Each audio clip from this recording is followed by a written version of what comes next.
مباركة وإنا كنا منذرين. صدق الله العظيم وصدق رسوله النبي الأمين الكريم ونحن على ذلك لمن الشاهدين والشاكرين والذاكرين والصابرين والحمد لله رب العالمين. قال الله تبارك وتعالى في شأن حبيبه المصطفى ورسوله المجتبى صلى الله تعالى عليه وسلم: إن الله وملائكته يصلون على النبي يا أيها الذين آمنوا صلوا عليه وسلموا تسليما.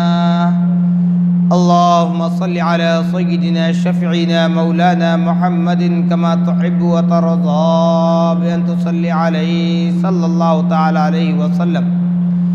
نبی اور آل نبی پر پھر ایک مرتبہ آواز بلند درود پاک پڑھیں. اللہم صل علی سیدنا شفیعنا مولانا محمد معد الجود والکرم منبع العلم والحلم والحکم وآلہ واصحابہ وبارک وسلم.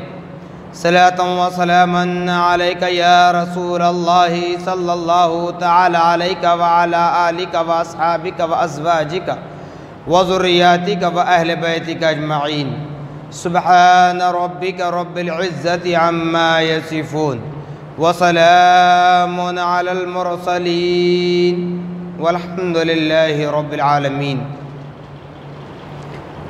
الحمدللہ، تمام تعریفیں اس ذات اقدس کے لیے ہے جو سارے عالموں کا پروردگار ہے، جس نے ساری کائنات کو پیدا فرمایا، ساری کائنات کو روزی دے رہا ہے، میدان محشر کا مالک و مختار ہے. یقیناً اس خدا رب ذوالجلال کا بڑا ہی شکر احسان عظیم ہے کہ اللہ سبحانہ و تعالیٰ نے ہم اور آپ کو اپنے نبی مکرم، رسول محتشم، صاحب لولاک، باعث تخلیق کائنات، فخر موجودات، حضور تاجدار مدینہ حضرت محمد مصطفیٰ احمد مجتبیٰ صلی اللہ تعالی علیہ وسلم کی امت بابرکت میں پیدا ہونے کا اعزاز بخشا. صاحبو، جیسا کہ آپ جانتے ہیں، یہ ماہ مبارک شعبان المعظم کا مہینہ کہلاتا ہے، جس کی آج 12 تاریخ ہے. اسی ماہ مبارک کی 15ویں شب، جسے نصف شعبان کہا جاتا ہے، یہ وہ متبرک رات ہے جس کے لیے اللہ رب العالمین نے قرآن پاک میں ارشاد فرمایا: اِنَّا أَنزَلْنَاهُ فِي لَيْلَةٍ مُبَارَكَةٍ. بے شک اس ذکر کو ہم نے اس برکت والی رات میں نازل فرمایا. اب اس ذکر سے مراد قرآن مجید ہے. اب یہاں پر یہ اختلاف ہوتا ہے یا پھر اہل سنت والجماعت کے لوگوں کو گمراہ کرنے کی یہ سازش کی جاتی ہے کہ جب اللہ پاک نے قرآن کو، اپنے ذکر کو اس مبارک رات میں نازل فرمایا جو شعبان کی نصف رات ہے، نصف شعبان کی 15ویں شب ہے، تو پھر شب قدر کیا ہے؟ تو اس کے لیے مفسرین اکرام، شارحین لکھتے ہیں آیت پاک کے نزول کو لے کر کہ اللہ پاک نے اس رات میں قصد فرمایا، ارادہ فرمایا کہ اس رات میں ہم قرآن کو نازل کریں. لیکن اللہ تبارک و تعالی بہتر جانتا ہے کہ کس مہینے کو کب فضیلت دی جائے، کس رات کو اس کو معتبر بنایا جائے، کس دن کو مقدس بنایا جائے.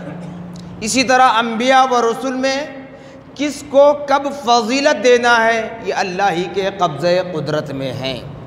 اسی طرح نبی پاک صلی اللہ تعالی علیہ وسلم کے صحابہ میں جو فوقیت دی گئی، جو فضیلتیں دی گئیں، وہ سب کے سب اللہ اور اس کے رسول کے قبضہ قدرت میں ہیں. چاہے کوئی مانے یا نہ مانے، کسی بات کو، جیسے سورہ دخان میں بتایا جاتا ہے انا انزلناہ فی لیلۃ مبارکہ، بے شک اس ذکر کو ہم نے اس برکت والی رات میں نازل فرمایا۔ اب کوئی مانے یا نہ مانے اس سے کوئی سروکار نہیں ہے، اللہ کے نظام میں کوئی مداخلت نہیں کر سکتا۔ پھر آگے قرآن بتا رہا ہے انا کنا منذرین، بے شک ہم ہی ہیں ڈرانے والے۔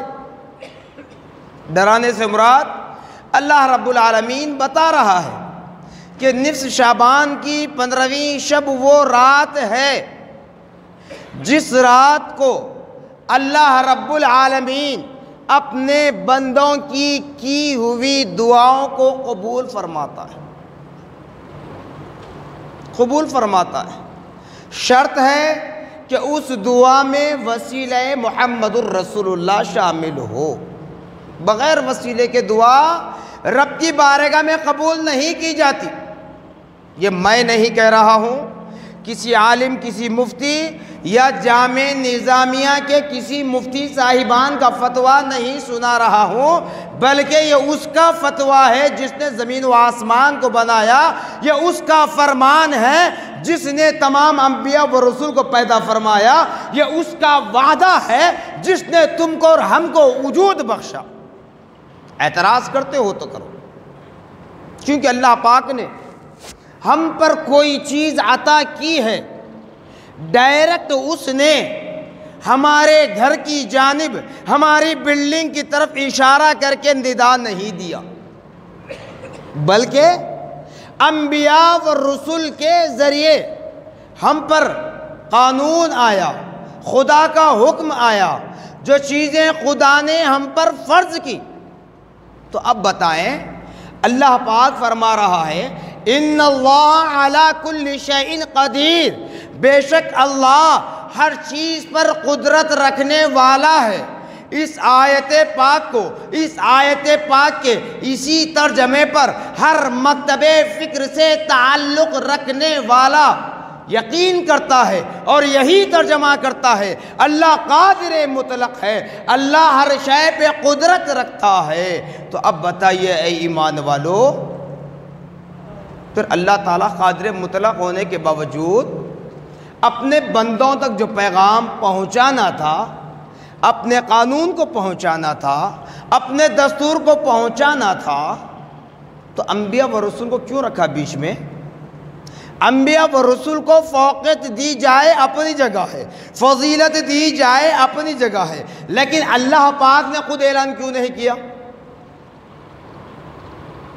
اللہ پاک خود اعلان کرنا تھا نا، لیکن انبیاء و رسول کے ذریعے کام لیا، اور وہ انبیاء و رسول تک بھی اللہ پاک نے ان کو اپنے عرش پر بلا کر پیغام نہیں دیا، یا وہ اپنے انبیاء و رسول کے پاس جا کر پیغام نہیں دیا کہ میرے بندوں تک پہنچاؤ۔ درمیان میں جبرائیل کو رکھا، درمیان میں جبرائیل کو رکھا، کہا کہ اے جبرائیل جاؤ میرے انبیاء و رسول تک میرا یہ پیغام پہنچا دینا۔ جب ضرورت پیش آتی حضرت جبرائیل علیہ السلام کے ذریعے اللہ پاک اپنا پیغام پہنچا رہا ہے۔ تب اندازہ کیجئے، جو ہر چیز پر قدرت رکھنے والا ہے، هو اللطیف الخبیر، قرآن کہہ رہا ہے وہ دل کی باریکیوں کو جاننے والا ہے۔ چونٹی کے دل میں کیا ہے وہ جانتا ہے۔ اب بتائیں چونٹی کے لیے جگہ کتنی ہوگی؟ چونٹی کا کوئی محاسبہ کر سکتا ہے؟ اس کا دل، اس کا دماغ، اس کے کان، اس کی آنکھ، اس کی ناک، اس کے کان، کون بتائے گا؟ کوئی سائنٹسٹ بھی ایسا پیدا نہیں ہوا جو خدا کی قدرت کا مقابلہ کر سکے۔ یہ بات اور ہے، ہر کوئی اپنی ٹی آر پی کے لیے بہت کچھ کہہ دیتے ہیں، لیکن روز اول سے آج تک کسی نے خدا کے نظام کا مقابلہ نہ کر پایا، اور کل صبح قیامت تک کوئی نہیں کر پائے گا، چاہے بڑے سے بڑے سائنسدان نکل جائیں۔ تو اللہ پاک خود وسیلہ بنا رہا ہے، بتا رہا ہے کہ میرے بندو دیکھو میں قادر مطلق ہوں، میں بنا ماں باپ کے پانی اور مٹی کے ذریعے تمہارے باپ آدم کو پیدا کر سکتا ہوں، اس مٹی کے پتلے کے اندر جان ڈال سکتا ہوں، اس مٹی کے پتلے میں ایسی جان ڈال سکتا ہوں جس سے نسل در نسل قیامت تک چلتی رہے گی۔ ہے کوئی قدرت کا کرشمہ ایسا جس کا مقابلہ تم کر سکتے ہو؟ ارے جب خدائے رب العالمین خود اعلان کر رہا ہے، آج ہمارے درمیان کہا جاتا ہے وسیلہ کیوں لیں گے؟ میں بارہا کہتا ہوں مجھے دنیاوی بات کرنا مقصد نہیں ہوتا، لیکن ذہن کھولنے کے لیے دنیاوی مثال مجھے پیش کرنی پڑتی ہے، کیونکہ کم سے کم اس بات پر تو سمجھ جائے۔ جیسا کہ 2 مہینے پہلے ہماری ریاست میں انتخابات ہوئے، وعدہ ہوا، یہ بتائیں جس نے وعدہ کیا، کیونکہ اللہ کے گھر میں ہوں، ادب کے ساتھ مجھے بات کرنی ہے، اسی لیے نام کسی کے نہیں لوں گا، آپ سمجھ لیں، نہ مخالفت کرنا ہے نہ ان کی موافقت کرنا ہے، توکل خدا کی ذات پہ کرنا ہے مجھے۔ جس نے وعدہ کیا، کیا تمہارے گھر گھر آ کر وعدہ کیا؟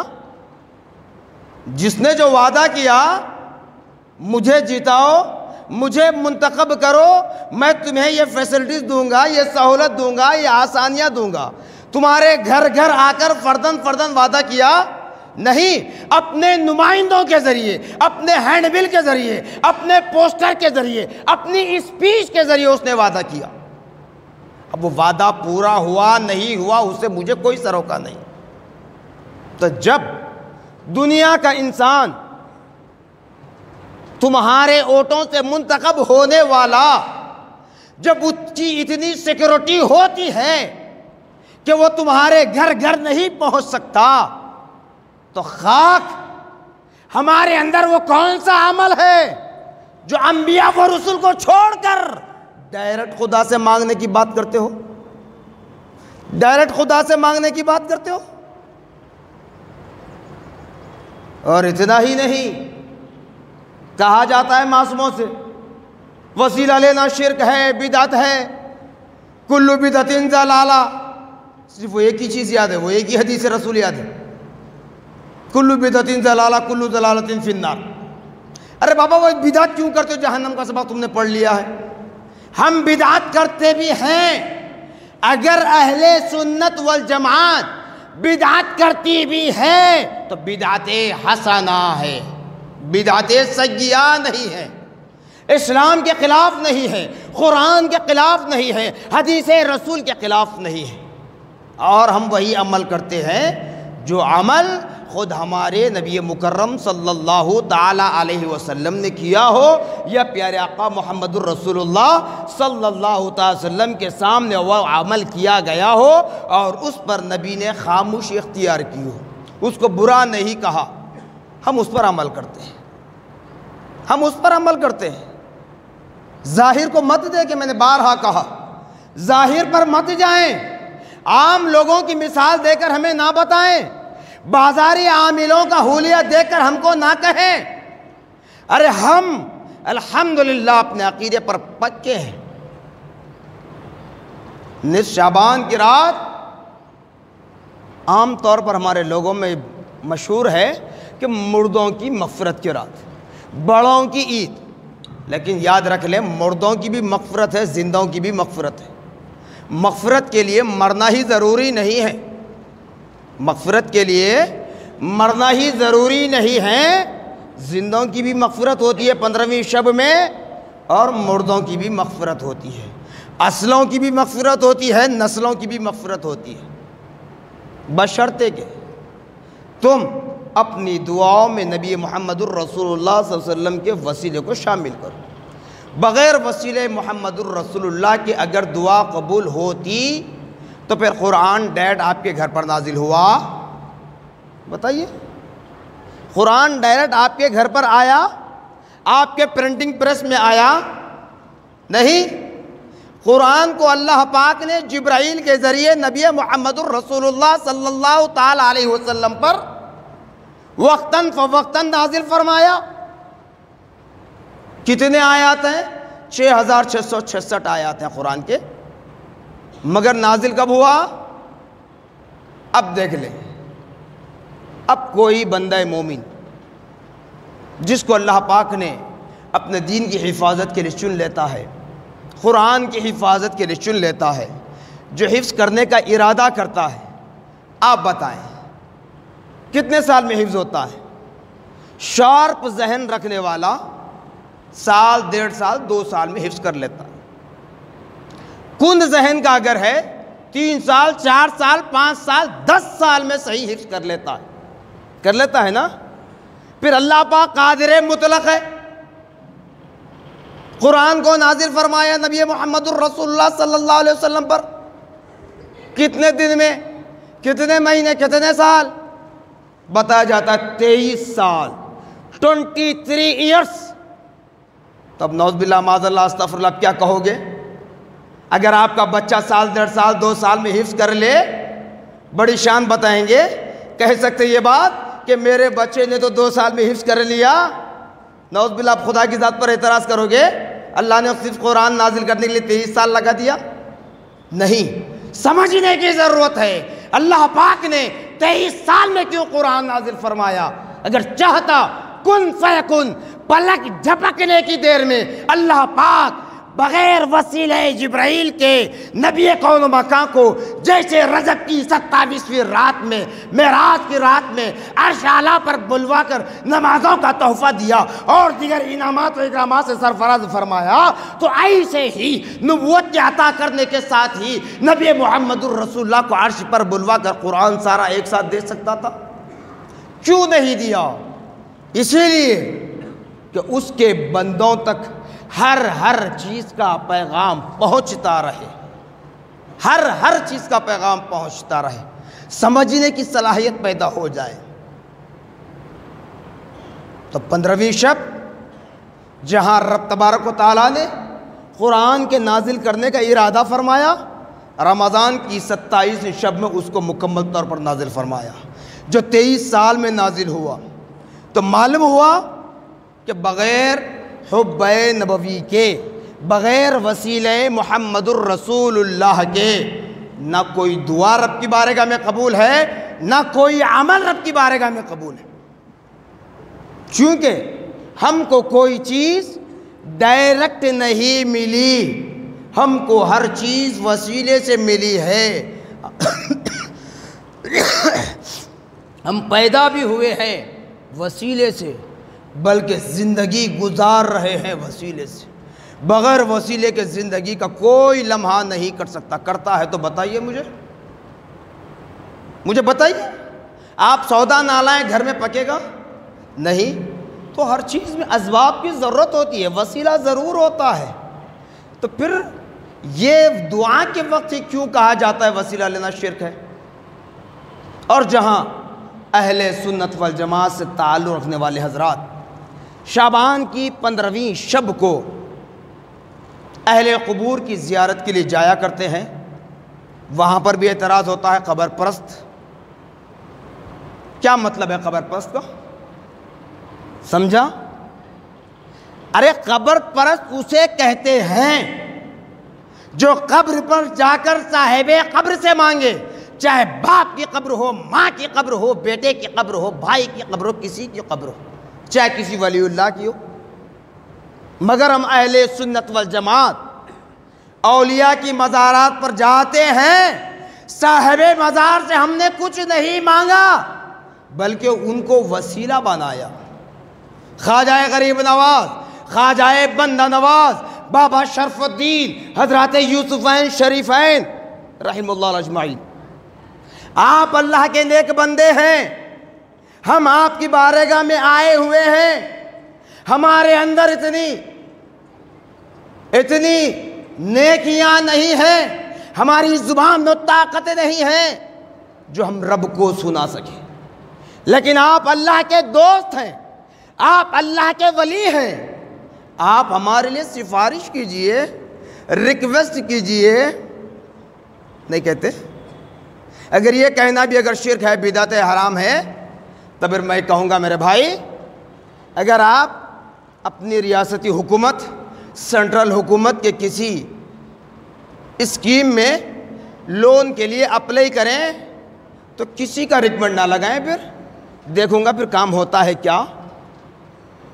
ارے اس اسکیم کے تم مستحق ہیں، تم کو دیا جانا ضروری ہے، تمہارا ڈاٹا سب موجود ہے، تمہاری انکم کیا ہے سب کچھ معلوم ہے. باوجود اس کے جب تک کسی ایک بروکر کا ریکمنڈ نہیں ہوتا، جب تک کسی بڑے لیڈر کا ریکمنڈ نہیں ہوتا، تم کو اس اسکیم کا فائدہ نہیں ہوتا نہیں ہوتا. تو یہ رب کی بارگاہ ہے، رب کی بارگاہ ہے. کہاں مجھ جیسے گنہگار صبح بستر سے اٹھے رات بستر میں سونے تک ہماری زبان سے کتنی گالیاں نکلتی ہوں گی، کتنی چغلیاں ہوتی ہوں گی، کتنی غیبتیں ہوتی ہوں گی، ہمارے ان ہاتھوں سے کتنوں کو تکلیف ہوتی ہوگی، ہمارے ان پیروں کے ذریعے کتنوں کو تکلیف پہنچتی ہوگی. اب ایسے ناپاک زبان سے ہم رب کو پکاریں گے، رب سن پائے گا؟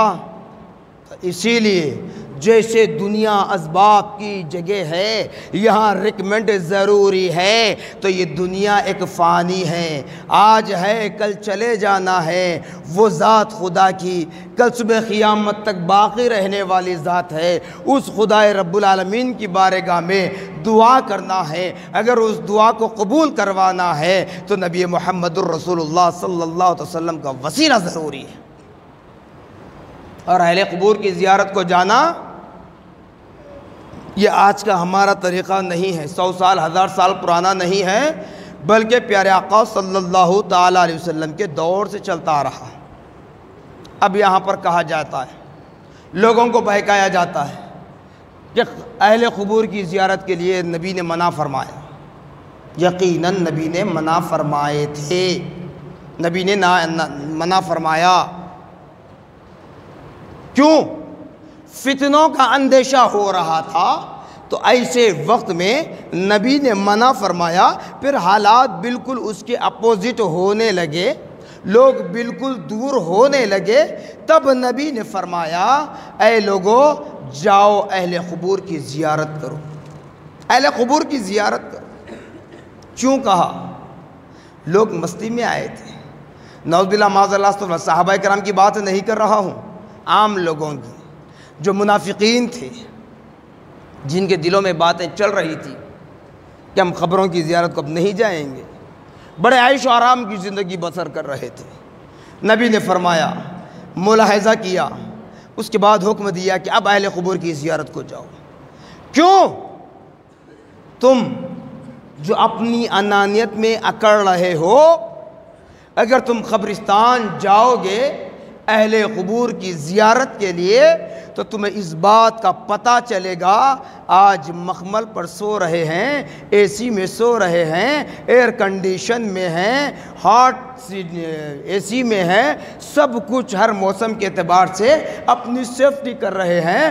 جب تم اہل قبور کی زیارت کو جاؤ تو اس بات کا پتہ چلے گا کہ کل وہ دن آئے گا جو مخمل ہمارا چھوٹ جائے گا، ایئر کنڈیشن ہمارا چھوٹ جائے گا، ساری انانیتیں ہماری چھوٹ جائے گی، ساری دولت ہماری پیچھے رہ جائے گی، آل و اولاد ہمارے پیچھے رہ جائیں گے، ہمارے ماں باپ ہمارے پیچھے رہ جائیں گے، ہمارے دوست احباب ہمارے پیچھے رہ جائیں گے. جن طاقتوں پر ہم اترایا کرتے تھے وہ ساری طاقتیں گھٹنے ٹیک کر بیٹھ جائے گی. اگر تم اہل قبور کی زیارت کو جاؤ تو یہ احساس ہوگا کہ کل اسی قبر کی آغوش میں ہمیں آنا ہے، اسی زمین کے اندر آنا ہے. یہ زمین اتنی ہوگی، بس جتنا تم سونے میں جتنی جگہ تمہیں استعمال ہوتی ہے بس اتنی ہی تمہاری زمین ہوگی، بلکہ تمہاری قبر کو ایسے پیک کیا جائے گا، ایسے بند کیا جائے گا، ایک سانپ بھی باقی رہنے نہیں دیتے. سنتے ہیں نا، آواز دیتے ہیں قبرستان میں لوگ جنازے کو دفن کرتے وقت، ارے 7 ڈگری پتھر لگا کر بند کرو. کون کہتے ہیں؟ ارے وہی باپ کہتا ہے جس کو اپنے نطفے سے پیدا کیا، وہی بھائی کہتا ہے، ارے وہی دوست کہتا ہے جو تمہاری جان کے لیے جان دینے کے لیے تیار ہوتا ہے. تو اس قبر کی تیاری کرو. اہل قبور کی زیارت کا مقصد زندگی میں احساس ہو کہ ہم کیا کر رہے ہیں. جب اس زمین کی آغوش میں آ جائیں تو وہاں گرمی کیا ہوگی، سردی کیا ہوگی، بارش کیا ہوگی، سب کچھ تو وہاں پتہ چلے گا. یہاں کوئی احساس نہیں ہوتا. آخری بات بتا رہا، حضور پاک صلی اللہ تعالیٰ علیہ وسلم شعبان کی 15ویں شب ام المومنین حضرت عائشہ صدیقہ رضی اللہ تعالیٰ عنہ کے گھر کی باری تھی. اس وقت آپ نے نبی مکرم صلی اللہ علیہ وسلم کو اپنے حجرے میں نہ پایا تو فوراً باہر نکلی، پریشان ہونے لگی. نبی پاک صلی اللہ علیہ وسلم کہاں ہیں؟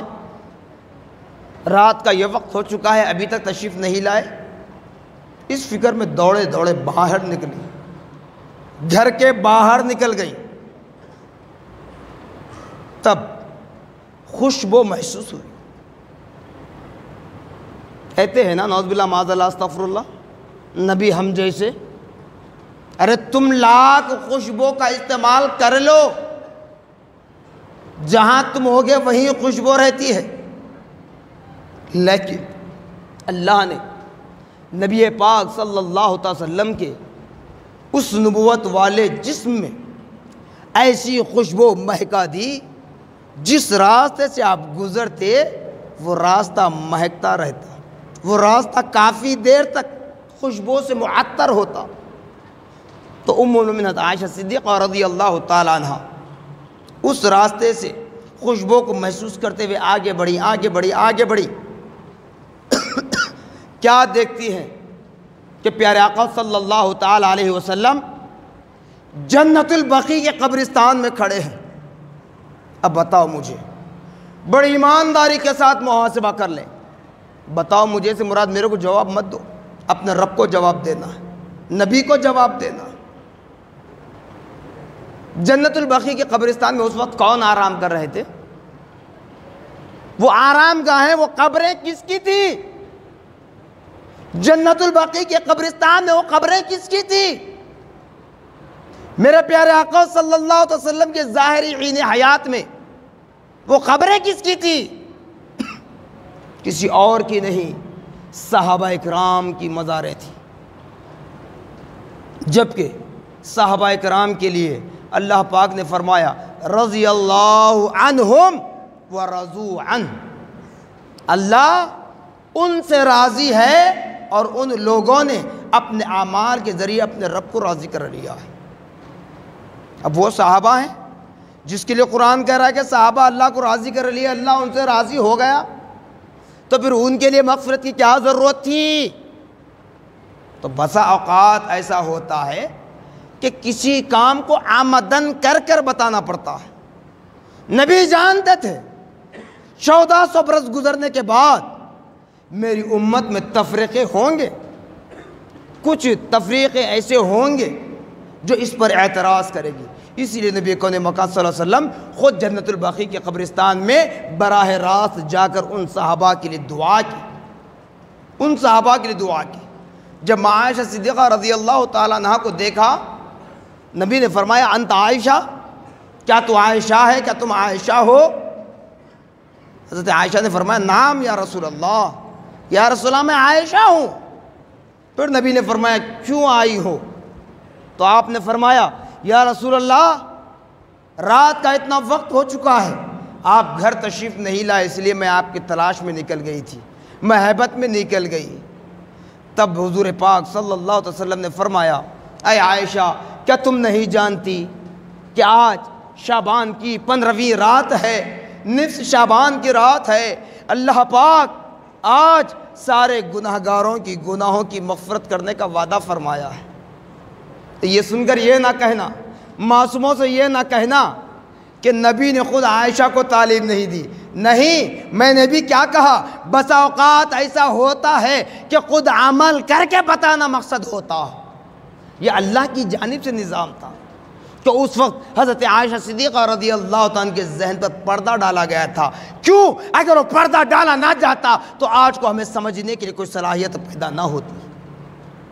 تو نبی پاک صلی اللہ علیہ وسلم نے فرمایا آج کی رات مغفرت کی رات ہے، اس لیے ان اہل قبور کی زیارت کے لیے آیا ہوا ہوں. تب حضرت عائشہ نے فرمایا یا رسول اللہ صلی اللہ علیہ وسلم، یہ تو اللہ کے نیک بندے ہیں، آپ کے جانثار صحابہ ہیں، یہ بدر میں شہید ہوئے، یہ احد میں شہید ہوئے، یہ حنین میں شہید ہوئے. ساری باتیں کرنے کے بعد پیارے آقا صلی اللہ علیہ وسلم نے فرمایا یقیناً شہداء کی تو مغفرت ہی ہے اے عائشہ، جو شہید نہیں ہوئے، جو اسی طرح انتقال کر گئے، وہ بھی اللہ سے راضی ہے، اللہ ان سے راضی ہے، اللہ ان کے اعمال سے راضی ہے. مگر میں اس لیے یہاں آ کر دعا کر رہا ہوں تاکہ کل صبح قیامت تک میری آنے والی امت کی ہر نسل تک یہ بات پہنچ جائے کہ خود امام الانبیاء صلی اللہ تعالی علیہ وسلم شعبان کی 15ویں رات اہل قبور کی زیارت کا نہ صرف حکم دیے بلکہ جنت البقیع کے قبرستان میں جا کر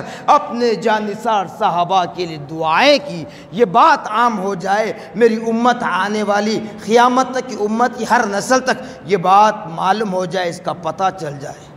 تو بہرحال ایمان والوں، جو اتنا ہو سکے، جو رات ہمیں ملنے والی ہے سنڈے کے دن، شب برات کی رات، اس کو نہ گنوائیں. آتش بازی، پٹاخہ، یہ سب اسلام اس کی کبھی اجازت نہیں دیتا. یہ دور جہالت کے کام تھے، اس وقت کیے جاتے تھے. آپ فاتحہ کے لیے جو آپ کو میسر ہو وہ چیز رکھ کر فاتحہ دیں. ضروری نہیں ہے کہ آپ اچھے سے اچھا کھانا بنائیں، فروٹ لائیں، جو آپ کی مرضی ہے، لیکن ناجائز، حرام، مکروہ چیزوں کو فاتحہ میں نہ رکھیں.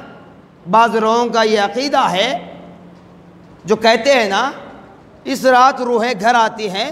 انشاءاللہ شب برات میں بتاؤں گا اس بات کو، لیکن شب برات کے لیے جو عمل کرنا اس لیے بتا رہا ہوں. روحیں گھر آتی ہیں، وہ کیسے آتی ہیں، کیا آتی ہیں، انشاءاللہ اس دن بتاؤں گا.